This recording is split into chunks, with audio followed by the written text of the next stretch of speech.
agradecendo a Deus, nosso Pai, né, por todas essas maravilhas da natureza, o sol,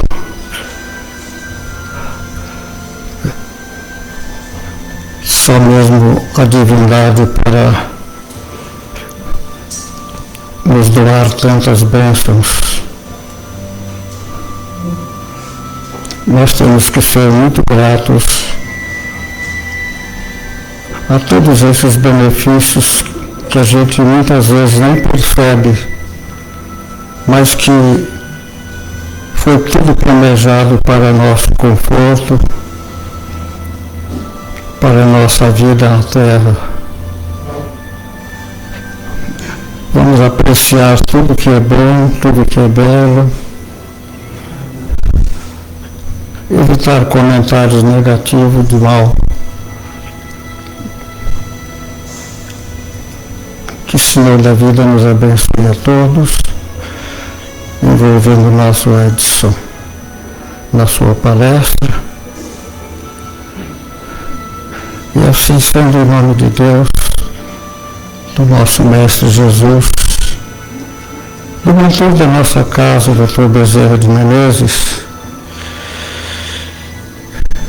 vamos iniciar a nossa reunião.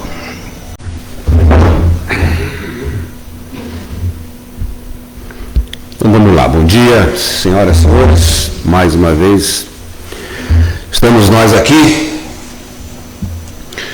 seguindo a nossa linha de estudos no livro Pão Nosso, capítulo 16, A Quem Obedeces é o título.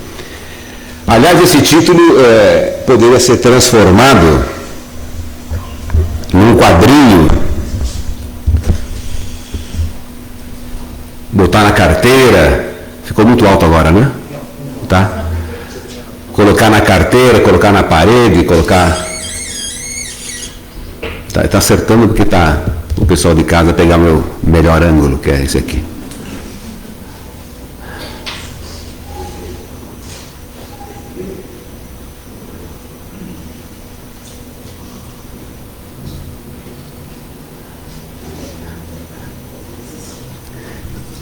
Traduzindo, porque vocês ficam, o que será que está acontecendo? É a transmissão ao vivo que está meio enroscada, e com esse frio tem muita gente que preferiu obedecer ao cobertor. E até é o tema de hoje, né? A quem obedeces? Essa tá dando, o Júnior, tá dando microfonia, né? Tá dando, Não, eu distanciei aqui.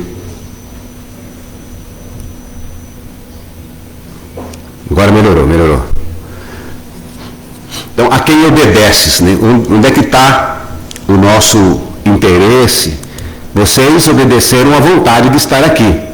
Alguns obedeceram às cobertas quentes, ficar em casa, o alto compromisso. Não há necessariamente nesse ponto algum juízo de valor. Não tem crítica a quem estiver assistindo debaixo do cobertor, com touca na cabeça, nada disso. É uma opção. Mas é algo que a gente precisa colocar muito claro no nosso coração. Fazer uma plaquinha. Estou falando fisicamente mesmo. Pode fazer mentalmente, mas faça fisicamente. Faz uma plaquinha. O Chico Xavier tinha narrou uma vez uma história de que ele foi visitar uma casa e tinha lá uma plaquinha escrito: isso também passa. E realmente é um mantra, porque está com dificuldade, vai lá, olha, isso também passa. É um consolo, é um alento, mas também é importante, eu tenho citado muito esse exemplo, para falar, vamos dizer assim, dos momentos atuais, porque as pessoas usam essa expressão, isso também passa, para as coisas ruins. Parece que só as coisas ruins passam. Você está numa prova, isso também passa. Aí tem que parar para pensar que as coisas boas também passam. Principalmente as coisas boas com o foco na matéria. Poder, dinheiro, cara bonita, isso passa. E é muito mais importante focar nisso, nessas coisas que passam, do que até no lado ruim. Porque quando a pessoa está entre aspas, por cima, acha que não vai acabar nunca. Acha, não, essa situação aqui, e tudo passa, tanto a coisa boa quanto a coisa ruim, sob o ponto de vista da matéria. E aí que está o nosso foco, o foco dessa lição. A quem obedeces? Ao que passa ou ao que fica? Centralizado no Cristo. Centralizado no Cristo. A gente fala muito da situação, do dia que a gente está vivendo, dos problemas, das dificuldades, e dá uma fraquejada. Dá uma fraquejada, diz, mas o que está acontecendo? Quantas pessoas perdem a esperança? Falam, vai melhorar, nós vamos estar evoluindo aonde? É comum, dentro do meio espírita a gente ouvir isso. Não, está evoluindo, nós estamos em transição, está evoluindo aonde? Você está vendo isso aonde? Quer dizer, não vejo, só vejo o problema. Nós precisamos corrigir o nosso foco. Nós precisamos corrigir o nosso foco. Ter muito claro na mente que os problemas, as dificuldades, fazem parte do processo evolutivo.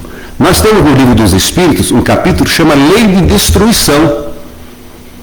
Parece uma coisa assim muito ruim. Lei de destruição. Destruição é uma palavra pesada.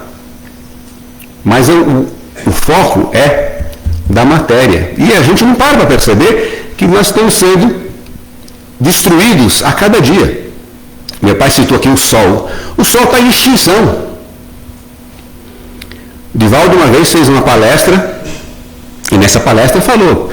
O Divaldo cita muitos números de memória, que daqui não sei quantos bilhões de anos, o Sol vai desaparecer. Ele perde não sei quantas toneladas de energia por dia, não sei daqui não sei quantos bilhões de anos, o Sol vai desaparecer. Terminou a palestra, a senhora veio procurar o Divaldo, desesperado, né? Divaldo, você deu uma notícia que o Sol vai desaparecer, né? Daqui a alguns bilhões de anos. E a mulher que já devia ter uns 70, mas não estava preocupada com o desaparecimento do Sol. E tá, você vai falar com uma pessoa, bom dia e tal, mais um dia. Você vai falar assim, menos um dia. Sai para lá, né? Bate na madeira, agorento. É menos um dia. Então você é pessimista. Não. Pessimista sob o ponto de vista da matéria. Se o foco está na matéria, essa expressão é pessimista, menos um dia. Se o foco estiver no espírito, não. É uma expressão otimista. Porque é uma realidade. Nós estamos aqui, quanta coisa foi destruída para nós estarmos aqui? Tomando café da manhã, o trigo foi amassado para virar farinha, para virar pão, e daí por diante. É natural. Como é que os animaizinhos vivem? Obras de Deus, criaturas de Deus, nas florestas. A gente vê esses documentários na televisão, na internet, da sucuri comendo o bichinho, do jacaré comendo o outro, a onça, e fica com raiva do que ganha, né? Então vai lá o jacaré, come a onça é tão bonitinha, aí vira e mexe, a onça come o jacaré não é tão bonitinho assim, mas é um jacarezinho e tal. É assim que funciona, senão a onça morre, senão o jacaré morre. É assim que funciona. E o Livro dos Espíritos, ele tem uma questão 737, é fácil de decorar por causa do Boeing 737, né? Só lembrar do Boeing 737 que a gente lembra da destruição. Aí fala no Livro dos Espíritos sobre os flagelos destruidores. Com que objetivo os flagelos destruidores atingem a humanidade? Flagelos destruidores estão todos os problemas aí que a gente vive no Brasil, fora do Brasil e tal. E a resposta dos Espíritos por Kardec, para fazê-la, em referência à humanidade, né? Para fazê-la, humanidade, progredir mais depressa. Por quê? Flagelo destruidor para nos fazer progredir mais depressa. Porque na moleza ninguém progride. Se a gente não tivesse incômodo, nós estaríamos ainda acendendo fogueira com pedrinha. O incômodo, o problema, a dificuldade é o que impulsiona o progresso. Essa é a natureza divina. Nós estamos progredindo. Mas Deus tem a sabedoria de não permitir que esse processo seja totalmente hipotecado ao nosso livre-arbítrio. Nós temos o livre-arbítrio? Temos. Mas eu gosto muito de falar porque as pessoas, quando se aproximam do Espiritismo, colocam o livre-arbítrio como assim uma coisa, não, eu tenho livre-arbítrio, eu posso fazer o que eu quiser. Isso é relativo. Porque a nossa tendência hoje, muito materializada, é usar o livre-arbítrio para o conforto material, para o conforto pessoal. E isso atrasaria o processo de evolução. Isso atrasaria o nosso crescimento espiritual. Então, a vida, Deus, nos coloca estímulos que são traduzidos pela nossa inferioridade por desgraças, problemas. Mas tudo isso fica no campo da matéria. Aí a gente volta para a plaquinha do Chico. E isso também passa. Essas guerras todas, para quem morreu na guerra já passou. A guerra é a proporção de quem ficou vivo. Tudo isso vai passar. Patrimônio, poder, dinheiro, tudo isso vai passar. Tem até aquela brincadeira, né, que vocês nunca vão ver um caminhão funerário, um carro funerário indo sendo acompanhado por um caminhão de mudança. Não tem como. Ele está sempre sozinho. Vocês nunca vão ver um carro funerário com um caminhão de mudança atrás, que vai sozinho. Tudo isso vai passar. Mas a gente fica aqui com esse foco na matéria. Daí, essa chamada do Emmanuel, a quem obedeces? A quem obedece? O foco é o Cristo. Mas o Cristo de uma forma ainda muito distante. E tudo isso aí a gente precisa ir ponderando. Temos condições de seguir, de obedecer o Cristo? Eu sempre repito um exemplo assim, máximo da Joana de Ângeles, numa das encarnações, como Joana de Cusa, lá em Roma, quando condenada à fogueira por ser cristã, junto com os filhos, permitiu-se ser queimada junto com o filho. Quer dizer, essa é a pergunta: a quem obedeces?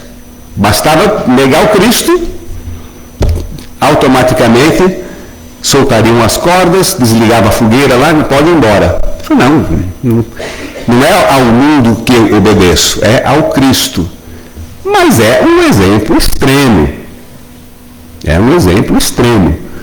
Agora, por ser extremo, não quer dizer que seja fictício, que seja lúdico. Não, é só uma historinha. Não é.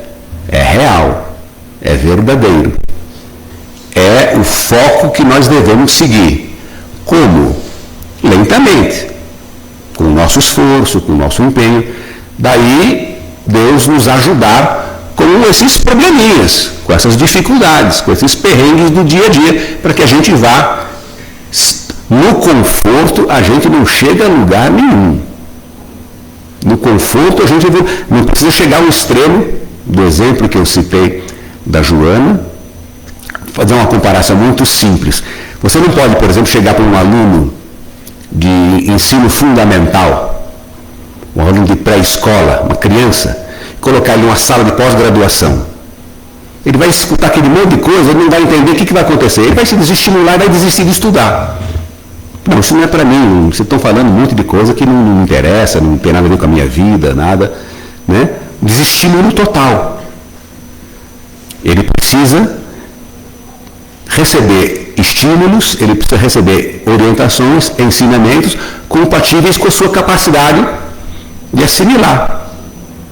Eu, quando terminei a faculdade de Direito, há muito tempo,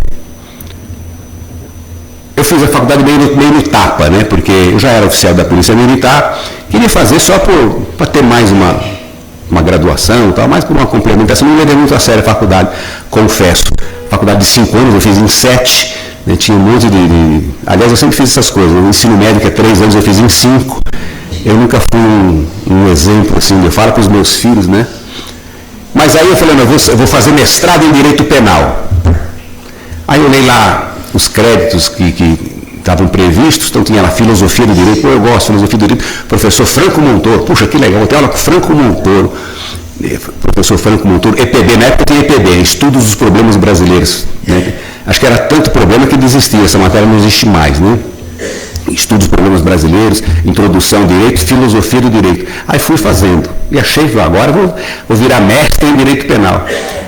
Quando começou Direito Penal mesmo, os meus colegas, era uma sala pequena, nós éramos em 6 ou 7, mas nos 6 ou 7 eram 2 juízes, 3 promotores e advogados, mais 2 ou 3 advogados militantes, e eu, tenente da Polícia Militar, eu vi as conversas de meu Deus do céu, o que eu estou fazendo aqui? Porque estou falando grego. Estou falando grego. O que eu vou dizer? Vou falar mal do curso, vou desistir? Não, o curso é bom, só não é para mim. Não estou nesse nível. Preciso voltar. Como não era minha área, não fui buscar o reforço. Desisti, fui embora, acabou. Continuei na minha área e vou embora. E assim é a vida. Eu leio o livro, nossa, a história de Joana de Anjos, a gente chora, molha o livro com as lágrimas e tal. Mas isso aí, né? Joana é Joana e nós somos nós, e nós vamos chegar lá. Nós precisamos perseguir esse objetivo. Precisamos colocar o Cristo. O Cristo é o Cristo. Então, a grande diferença do Espiritismo, que nos trouxe essa questão consoladora, que é uma consolação racional. Racional. No Livro dos Espíritos, a pergunta 1009, questão 1009 do Livro dos Espíritos, está separadinho aqui. O óculos é só charme, eu enxergo bem. Gravitar, qual é o nosso objetivo?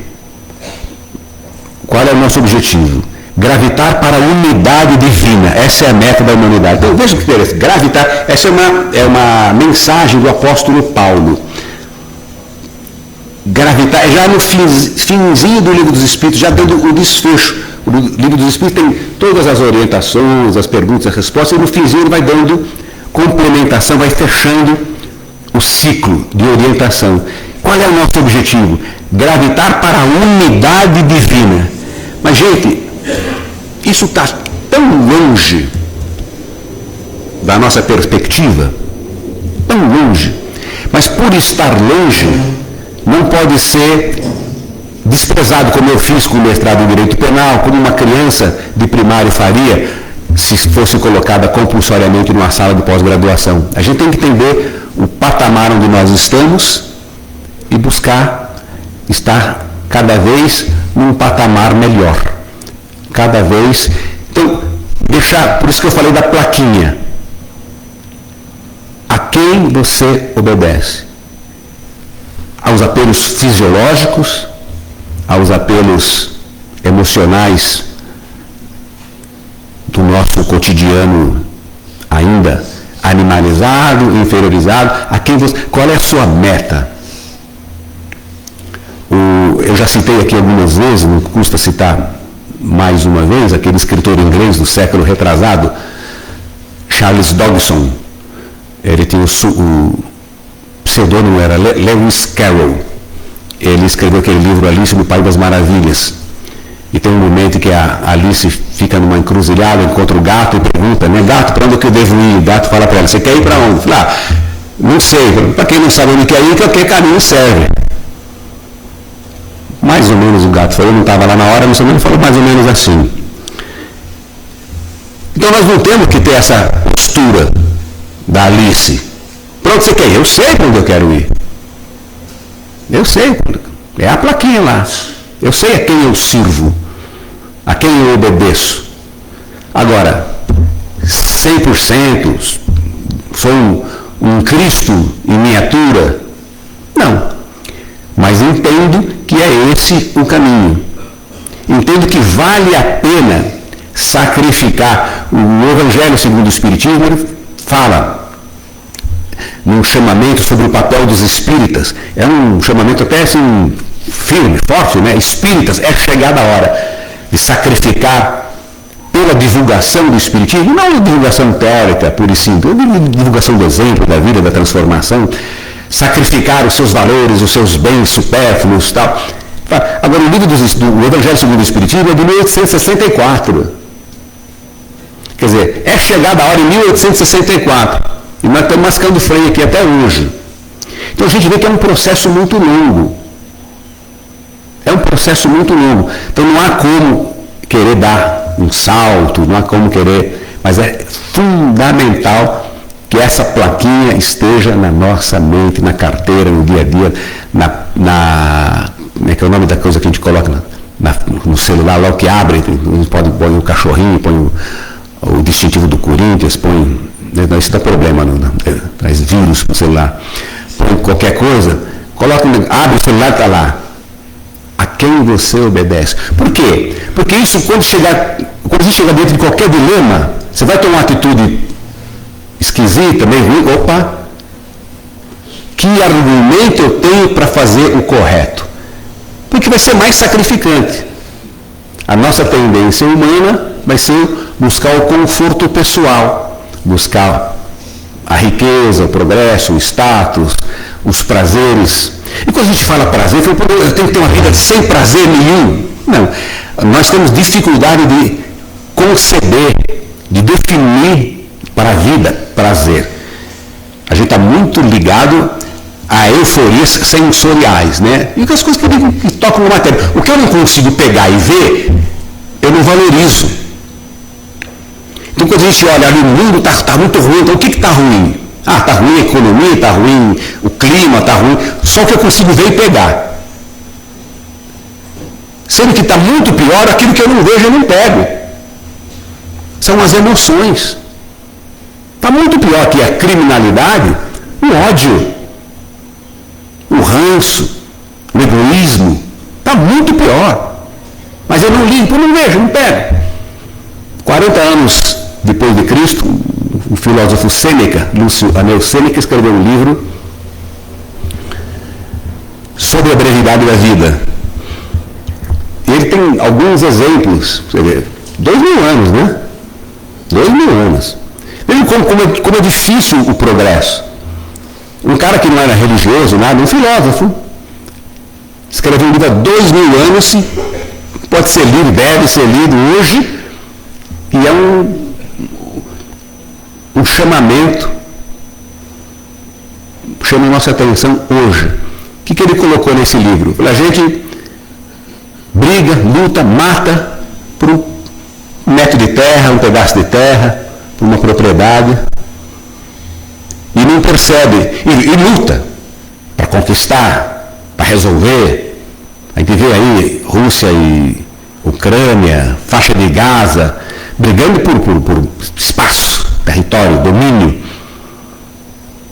achando que isso nos atrapalha. Perder um metro de terra, vai ser um dia civil, vou perder esse espaço, vou perder isso, vou perder aquilo. E a gente está perdendo tanta coisa sob o ponto de vista moral e espiritual, mas não se dá conta. Ou acha que é besteira. Isso é supérfluo, isso aí é piegas, ou então é uma questão de a religião não se discute. Essa é a diferença da doutrina espírita. Quando se fala em consolação, em fé raciocinada, é a gente fazer esses cálculos. Quando se mata, nessa pergunta 100.009 mesmo, ele fala do fim da interpretação de Deus como aquele julgador, então ela sou temente a Deus. Não é temer. O obedecer é uma expressão simbólica. Algumas pessoas falam, eu sou temente a Deus. Então não tem que temer Deus. Nós temos que entender Deus. Entender Deus, entender a natureza, entender a nossa natureza, que somos criaturas de Deus, filhos de Deus, e respeitar essa natureza. E ao respeitar essa natureza, buscar justamente o nosso lado divino para chegar lá, nessa unidade de Deus, como se referem os espíritos, como respondem os espíritos a Kardec aqui. Qual é o nosso objetivo? É alcançar a unidade de Deus. Espíritos crísticos, espíritos 100% puros. Nós vamos chegar lá. Não podemos nos deixar levar pelo populacho, aí pela linguagem comum. Está melhorando aonde? Só você. O que é? Está melhorando nada. Tá sim. Para lá, vai para a lei de destruição. terra será destruída, o sol será destruído, nós seremos destruídos. Não tem conversa. Agora, fisicamente, materialmente, vai ficar o espírito. E é aí que tem que estar o foco. Quantas e quantas vezes a gente faz, é da nossa natureza, não é para ninguém ficar excessivamente preocupado, tem que ficar, porque se a gente não ficar preocupado, não muda. Não precisa ficar preocupado a ponto de nem buscar mudança. A preocupação é tanta, a culpa, tanto se arrasta, cai no chão prostrado e não faz nada. É a preocupação estimulante. Preocupação estimulante. Não, está mal, estou mal, preciso melhorar, vou melhorar. Vou me sacrificar. Vou lutar contra as minhas más inclinações, contra as minhas dificuldades, que são naturais do meu estado de evolução, do meu processo evolutivo. Buscar o que realmente compensa. Tem uma história, é verdade mesmo, né? Não é um fato histórico, melhor assim, de um rei, que é coisa de 300 anos antes de Cristo ainda. Um dos reis que conseguiu enfrentar o Império Romano, Pirro era o nome dele. Ele era rei da Macedônia e, se eu não me engano, numa localidade que chamava Épiro, que é na Grécia hoje. E ele enfrentou em 2 batalhas os romanos e ganhou. Só que morreu tanta gente do exército dele, foi tanta aniquilação, tanta morte, tanto sangue, que ele encontrou uma pessoa uma vez que falou para ele, isso foi narrado por um dessas criaturas que contavam as histórias da época, né? Que ele foi interpelado por uma pessoa e foi cumprimentá-lo pela vitória, pelas vitórias contra o Império Romano. E ele falou assim, mas você está comemorando o quê? Mais uma vitória dessas e eu estou completamente aniquilado. E aí ficou essa expressão, vitória de Pirro. A vitória é que não compensa. Você sai vitorioso, todo machucado, todo arrebentado. E é o que nós temos feito, não raras vezes, com a nossa vida. Buscando essas vitórias de Pirro. Venci, fiquei rico, fiquei poderoso, venci. Venceu mesmo, será? Lembra, né, do carro funerário, o que vai estar atrás? Né? Não tem pessoas que têm aí, vamos dizer assim, consideração por nós, alguns por compromisso social, mas nós vamos levar o nosso patrimônio moral, nós vamos levar aquilo que interessa para nós. E no sentido prático, tem uma pergunta muito legal que a gente fala aí para todo mundo. Você quer ter paz ou quer ter razão? É legal isso aí. Porque às vezes você está discutindo, você vai entrar num clima ruim e tal. Peraí, pô. Você quer ter paz ou quer ter razão? Você quer ter paz? Então concorda. Muda de assunto. Não insiste nisso aí. Mas eu estou com a razão. E daí? Vai levar essa razão para onde? Busque a paz. E a paz, às vezes, não raras vezes, requer algum tipo de sacrifício, algum tipo de abnegação. Não que a gente vá condescender com coisa errada, compactuar com erro, com coisa errada. Não. Mas é buscar a nossa postura interior, a nossa paz interior, diante dos apelos do mundo, diante das dificuldades do mundo. Dificuldades essas que tocam muito a nossa maneira de ser.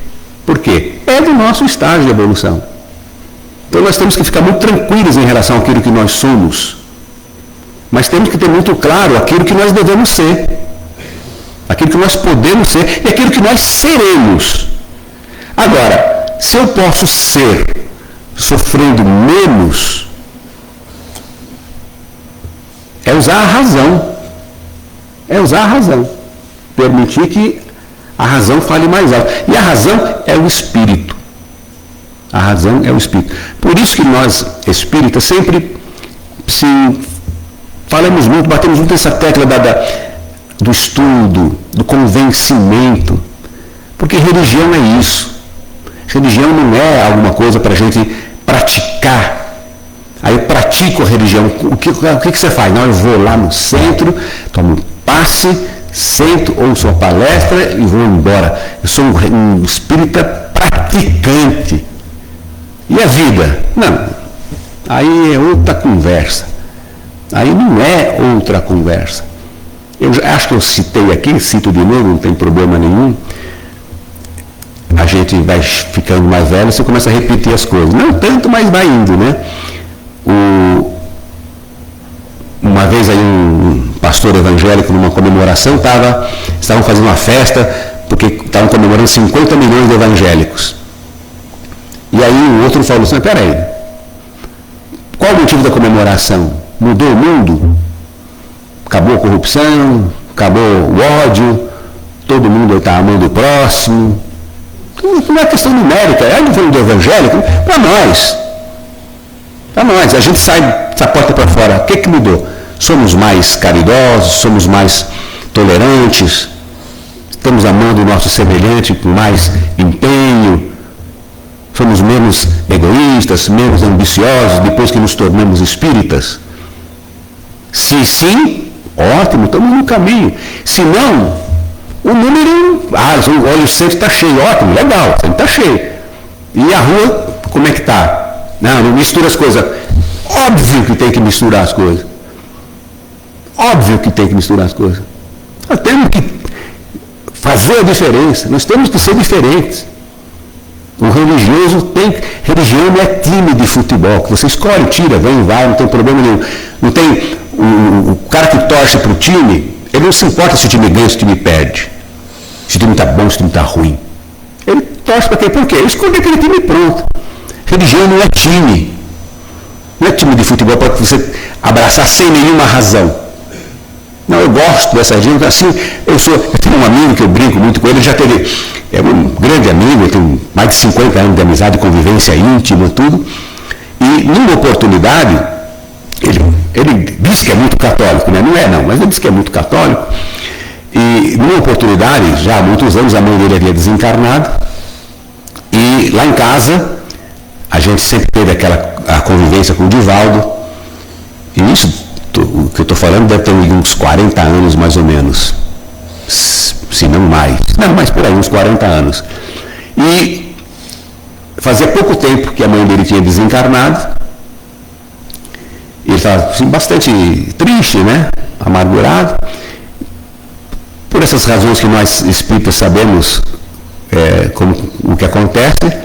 Ele passou lá em casa, tocou campainha e queria me convidar para sair por alguma razão. E Divaldo estava lá, já estava se preparando para fazer uma prece.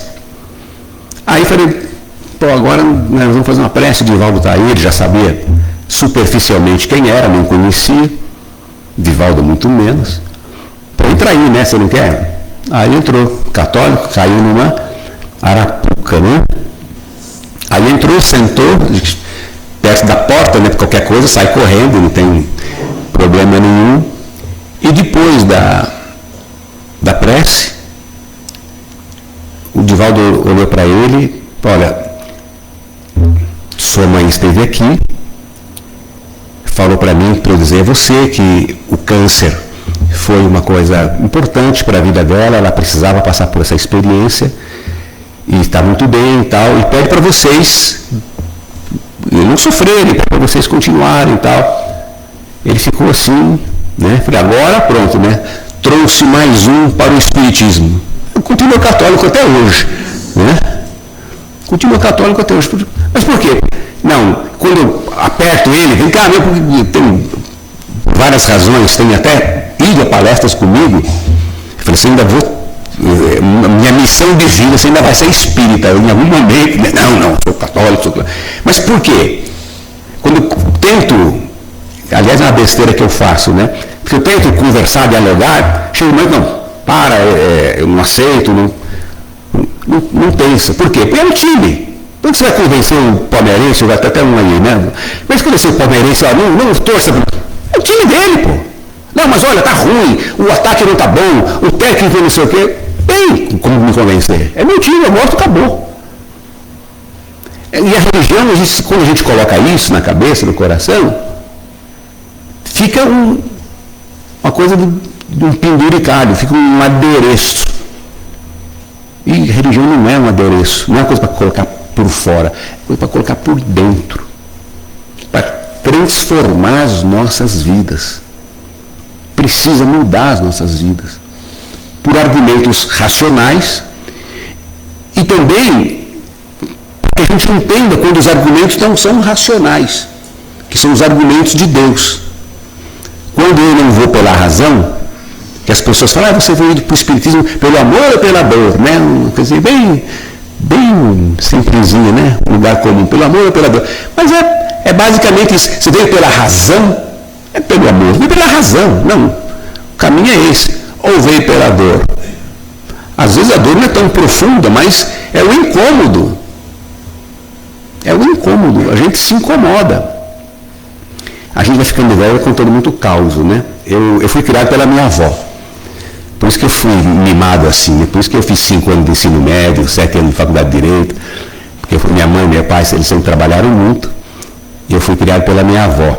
E minha avó, em determinado momento, ela ficou diabética. E a diabetes tipo 2, né, que é de velho? Ele sabe na pele. E faz igualzinho, né? A minha avó, de vez em quando, comia doce. E minha mãe brigava com ela, né? Mãe, não pode, mãe, só um pedacinho. É sempre assim, né? Só um pedacinho, só um pouquinho, sempre tem uma desculpinha, né? Mãe, não faz isso. Aí um dia elas foram ao médico.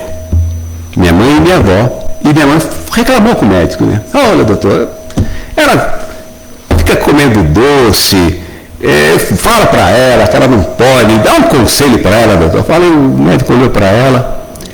Quantos anos a senhora tem? Não me lembro exatamente quanto, mas devia estar batendo nos 90. O médico olhou para minha mãe e falou, deixa comer, está com quase 90 anos, isso vai morrer daqui 6 meses, mano, deixa comer. Nunca mais a velha pôs um doce na boca. Nunca mais. Enquanto o argumento era, vai comendo. Quando o médico mostrou lá a antessala do cemitério, opa, aí não. Então é o que muda, é o que transforma. É isso. Ou é amor ou é dor, é uma opção nossa. 100% de amor, esquece. 100% de razão, esquece. A teoria está aqui. Se vocês olharem, se pega o livro dos Espíritos do Evangelho, não diz mais nada. Gandhi falou, né? Que se todas as religiões fossem destruídas e só sobrasse o Sermão da Montanha, a humanidade não teria perdido nada. E o Sermão da Montanha não é tão grande assim. Pô, mas é tão simples assim? Na teoria é. Põe isso aqui na prática. Põe isso aqui na vida. Põe isso aqui no dia a dia. A gente não resiste, às vezes, a uma esquina. Você sai do centro e vira esquina, o cara morre o carro na sua frente, você põe a mão na buzina. Pô, peraí, você acabou de falar de amar ao próximo, não está conseguindo esperar 5 minutos aqui no trânsito. Então não é fácil, porque nós estamos lutando contra as nossas dificuldades, contra as nossas más inclinações, contra a nossa natureza inferior. E é natural do processo evolutivo. Por isso que a gente tem que pegar essa plaquinha. A quem eu obedeço? Eu obedeço ao Cristo. O que Cristo é esse? Cristo real, Cristo verdadeiro, Cristo que existiu e existe e não veio aqui para nos salvar. Veio aqui para viver e dar um exemplo. Exemplo possível. Como ele mesmo disse, tudo que eu faço, vós podereis fazer e muito mais. Nós espíritas viemos, o Espiritismo veio para não destruir esses conceitos, mas mostrar que a gente não pode remeter isso a um nível inalcançável, a um nível inatingível, a um nível infantilizar a fé. Não, são criaturas, os anjos, foram criados anjos, os santos, não tem santo, não tem anjo, são espíritos que se esforçaram, são espíritos que se empenharam, que lutaram contra as suas dificuldades, superaram e hoje estão à nossa frente. E nós vamos chegar lá. como está aqui na pergunta 1009 do Livro dos Espíritos.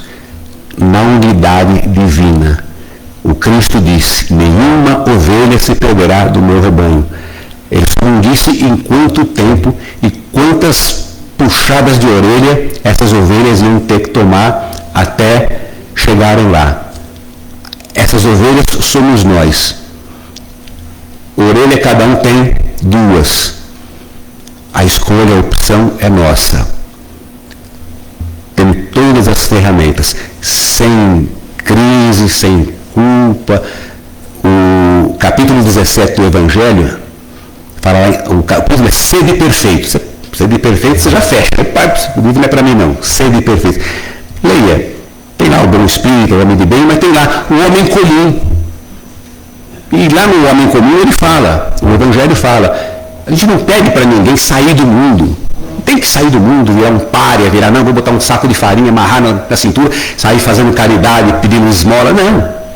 Um homem normal, um homem comum, um homem no sentido amplo, né? Homem, mulher, uma pessoa comum, porém, com essa plaquinha na cabeça, a quem você obedece. Bom domingo.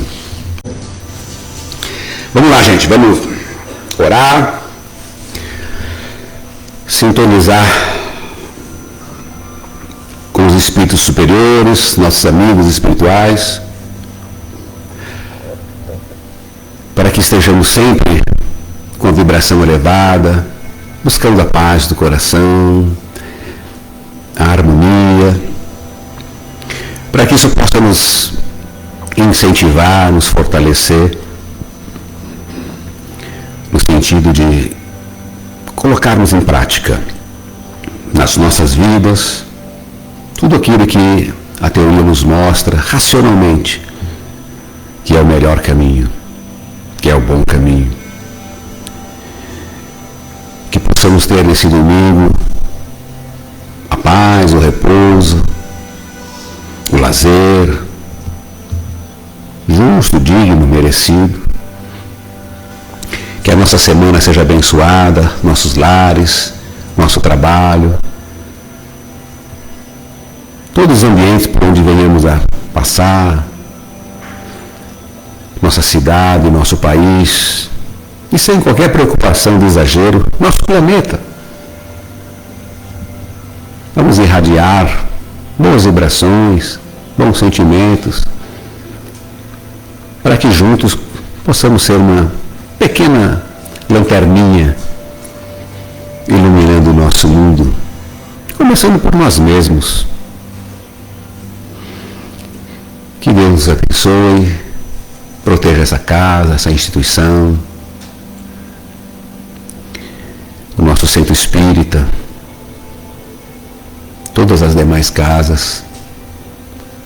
Tenhamos mais uma vez um dia de paz. Que assim seja.